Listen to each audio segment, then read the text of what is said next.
Hello out there, YouTube. What's going on, guys? It is D-Dun here, the most chill COD player, rocking that AK-12 RIP, which I just recently got not too long ago. Really good variant. I think we all know that. Is it better than the Steed? You know, I think it is just as competitive as the Steed, or yeah, as the Steed, and I think it oftentimes gets overlooked, but I think it's an excellent variant, and you're going to watch me pick up a DNA bomb with it here. But this is, I don't know, not super old news, but a couple weeks ago they released a lot of information about Black Ops 3 competitive, and I kind of want to talk about that. I want to talk about why I'm actually really excited for Black Ops 3 competitive this year, and why I think that I will probably follow competitive this year more than I ever have. Currently, competitive isn't something that I'm super interested in. I watch, the big tournaments and stuff, and I do get a thrill out of, the $1 million tournament and stuff like that, but I don't really watch many of the smaller ones. And there's a couple reasons for that. One, and probably the biggest reason, is just because competitive is so much different than playing pubs that it just doesn't really hold my interest. Now, I understand and I have a lot of respect for the players and their dedication, the time they put into the game to be that good in order to perform at such a high level throughout the year, and I understand it's quite a grind for them. But like I said, it's so much different for me watching a competitive game versus watching a Call of Duty, YouTube pub stomping gameplay. Personally, I would rather watch the pub stomping gameplays. I know that, there's always that age-old debate if pub stomping takes a lot of skill compared to competitive or whatever, and that's not what we're going to talk about today.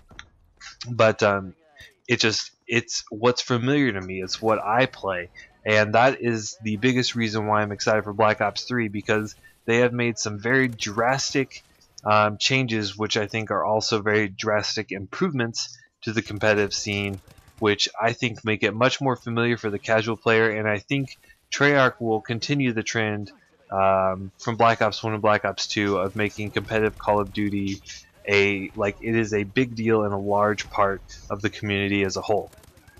So the big change, the one that everyone's talking about, the one that I kind of want to discuss today, is called the ban and protect system. So as you guys know, with the Black Ops 3 coming out, there's the supers or specialists, however you want to call them, and basically you have these different characters built into the game. You select one before the match, and you get to choose either between their special ability or a special weapon that they have. You only get to pick one.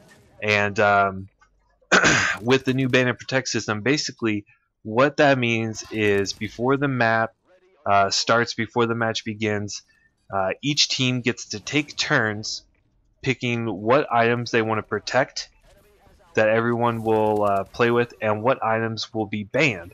So for example, you can ban a kill streak, you can ban a piece of equipment, you can ban a gun, or you can ban these specialist abilities. Now obviously you're not going to be able to do this in Publix, but what this means is that for the most part, for the majority of these tournaments, what you're going to be seeing is extremely close, with the exception of a couple things that they've decided to ban.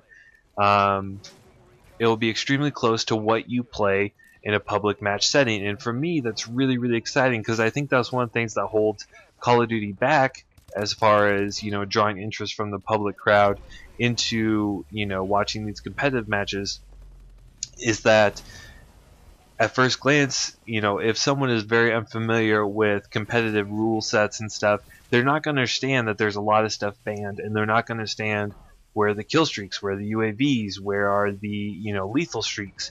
Whereas in this game, if someone wants to run lethal streaks, they can. Unless the UAV is banned, they can run a UAV. Now in competitive, you don't really obviously need a UAV because you're constantly calling out where people are, so that's not a big deal. But imagine how much more exciting it's going to be if a team that maybe is not as good goes up against a better team and decides to draw a UAV and actually starts to get those streaks and knows exactly where the enemy team is the other time. That could be a really big deal. Imagine if you have two teams, it's coming down to the wire, and somehow someone managed to pick up the hater kill streak, which is the VSAT or the Blackbird in this game, or in Black Ops 3, I guess I should say. I think that this could be by far the most exciting year for Call of Duty, and like I said, it's something that I am very interested in, something I'm going to follow.